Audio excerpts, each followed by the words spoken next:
Micheweni is a small district in the north of Pemba, one of the islands of Zanzibar. The population of Micheweni numbers around 88,000, 74% of which are living below the poverty line, while 33% live below the food poverty line, making it the poorest district in Zanzibar. In January 2008, through the Delivering as One approach, the United Nations Joint Programme 5, Capacity Building Support to Zanzibar, or JP5, was developed to support government institutions towards the achievement of Zanzibar's Millennium Development Goals.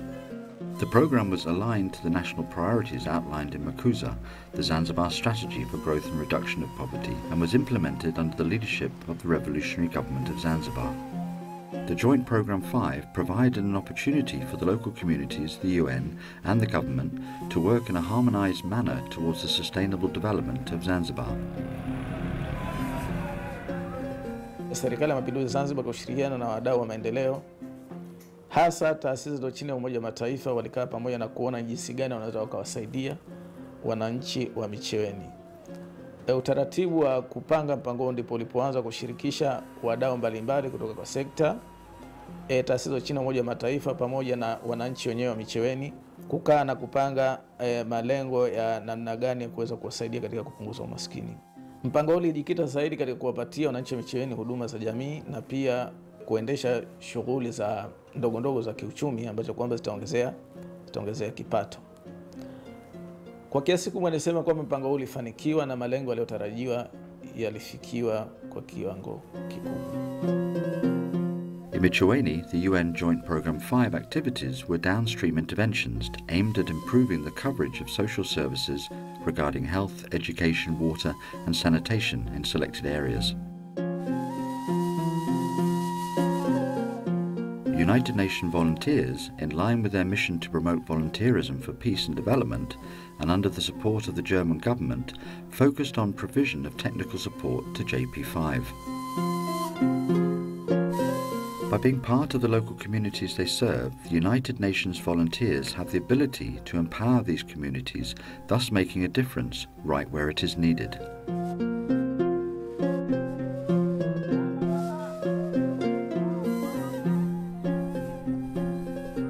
More than 50% of the population of Micheweni is engaged in agriculture as their main economic activity. The Saninga Rice Irrigation Scheme covers an area of 16 hectares, where 160 farmers, 60% of who are female, grow rice. The UNJP5 funded the construction of a borehole and irrigation channels and the provision of a water pump. The UNVs assisted the farmers to register their group as a cooperative society to consolidate the gains of the project. Kwa huko nyuma tulikuwa tukilima ni tofauti na sasa. Ilikuwa tunalima kiwenyeji tu bila mpangilio wa irrigation wala wa aina yote mbegu. Ilikuwa ni mtu anachukua mbegu anayotaka tu ya uzoefu wa kizamani. Na kisasa ilikuwa kuna mbegu zetu za kisasa za irrigation inakuwa ni bora ile mapato zaidi kuliko nyuma. UNV kwa kweli kama UNV tumekuwa ni sisi washauri wa kitaalamu pamoja na ushawishi kwa jamii. Kama tukirudi nyuma kidogo tunaweza kuona kwamba wakati wa ujenzi wa mradi huu hususan katika mitaro ulikuwa ni mawazo tofauti miongoni mwa watendaji na wale watendewa. Kwa hiyo ilikuwa ni kazi yetu kuwashawishi au na kuwahamasisha wakulima waweze kushiriki kamilifu kwa sababu ni mradi wao. Kutokana na mradi huu ambao pengine umeongezewa nguvu za maji, kwa hiyo faida moja kwa moja inayopatikana kwa jamii au kwa wananchi wanaotumia mabonde au wanaolima hapa ni kupatikana kwa uvunaji wa mazao mara 2 kwa mwaka. Kwa sababu kuweza kutilia maji unaweza kuzalisha mara 2 kinyume na uzalishaji wa utegemeaji wa mvua ambao ni mara 1 kwa mwaka.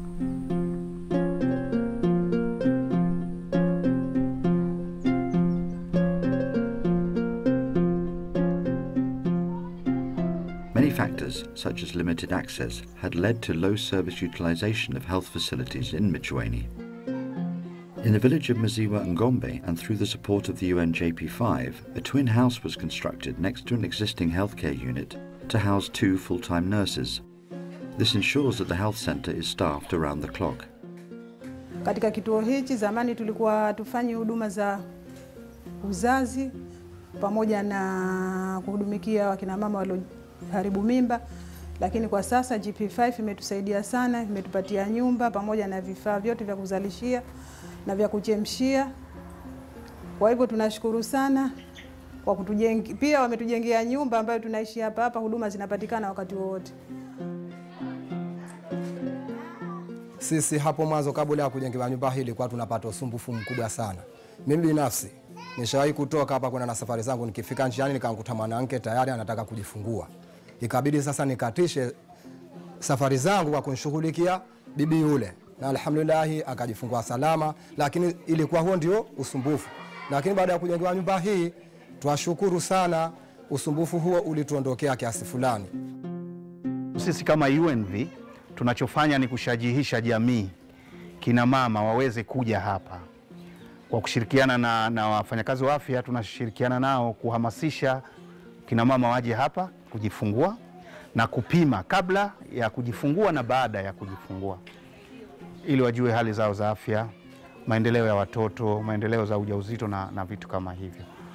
Pia tunasaidia kujaribu kuhamasisha ushiriki wa kina baba katika mambo ya afya ya mama na mtoto.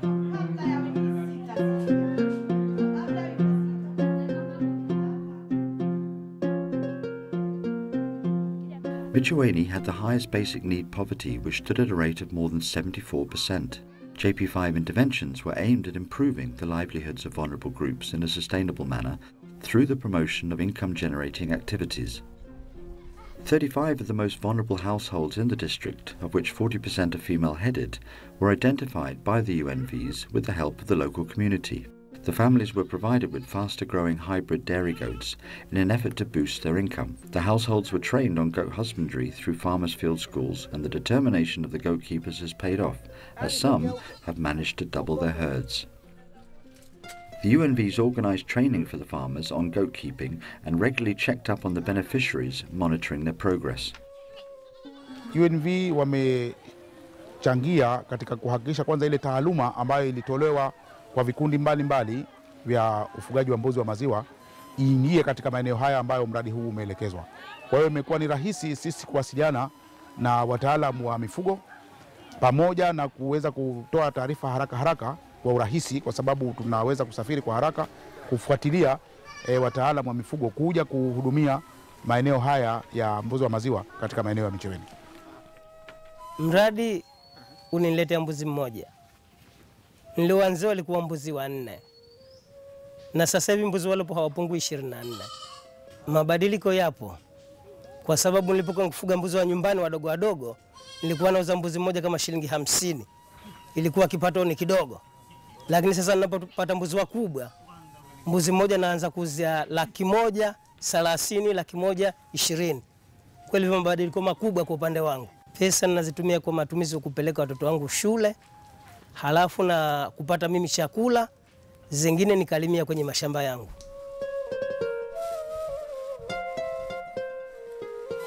Na mwingine kama hadisia kwa mpango. Sasa tunarudi kule katika watu wawili, mmoja hakutunza siri. Sasa Afrika Mashariki. Mpenzi msikilizaji, utakumbuka matukio mbalimbali yanayotokea huko duniani kupitia anga za kimataifa.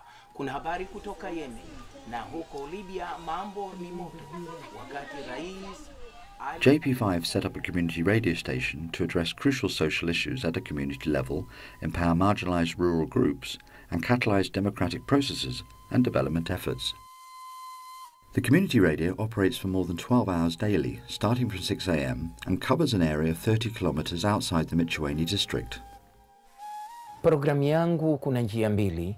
Kuna kufanywa kipindi kwa wananchi wenyewe vijijini, lakini pia kuna njia nyingine ya kuja mtaalamu hapa akaelezea elimu, akatoa elimu juu ya kilimo, wananchi wenyewe wakapiga simu kuulizia masuala juu ya kilimo au kupata utaalamu kama mambo ya mifugo, kama mambo ya wadudu waharibifu, mbegu bora, na hivyo wananufaika kwa njia hiyo.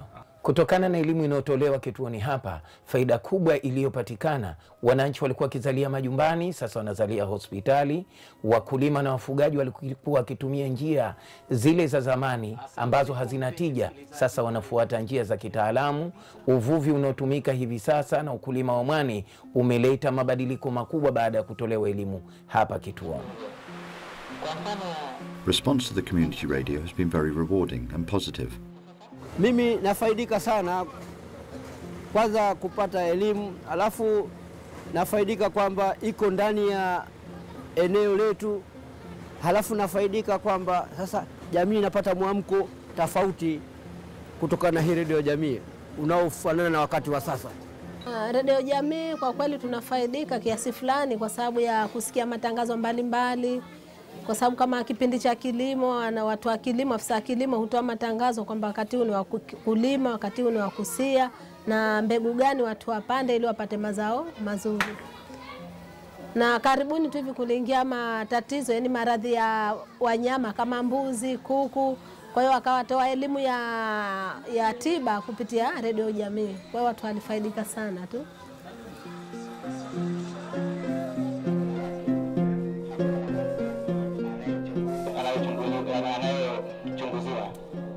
Wazidi kutuzingia mambo, waje wakitupa huko redio jamii na sisi tunufaike huko vijijini.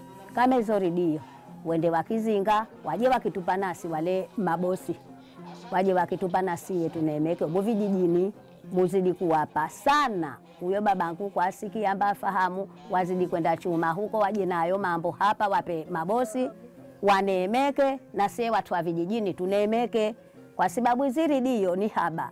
Wazidi kutuongeza, maana tuzidi kusikiliza vizuri.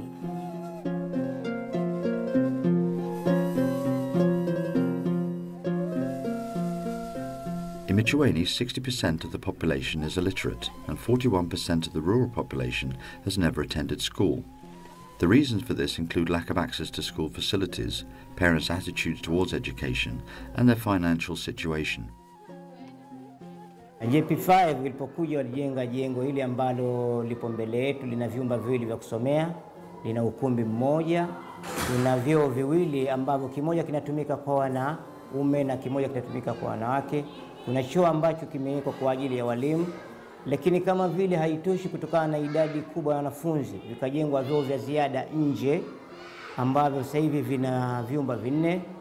Halafu tumejengewa tangi la maji ambalo lina ujazo wa lita 10,000. Tuna vitu vya kuchezea wanafunzi, kwa mfano mapembea ambayo yapo nje pale kama tunavyoona, na vitu vingine ni uzio ambao umejengewa ili jengo ambalo kwa kweli limepata hifadhi nzuri. Shule ina faida ya kuwa watoto wanasoma vizuri, wana huduma nzuri, wanachangamka vizuri, wanacheza vizuri, hawana woga mbona. Anajua kuhesabu, karibuni analingana karibuni mpaka 50. Anazidisha sasa siku nyingine kwa sababu kina akili.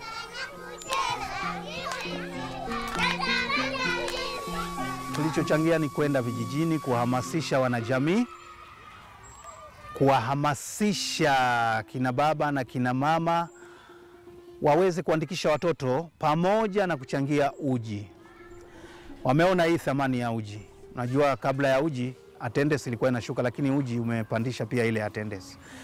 Na kwa vile imesaidia hata katika attendance, wameona umuhimu wake na wanaendelea kuchangia, na ni matarajio kwamba itaendelea.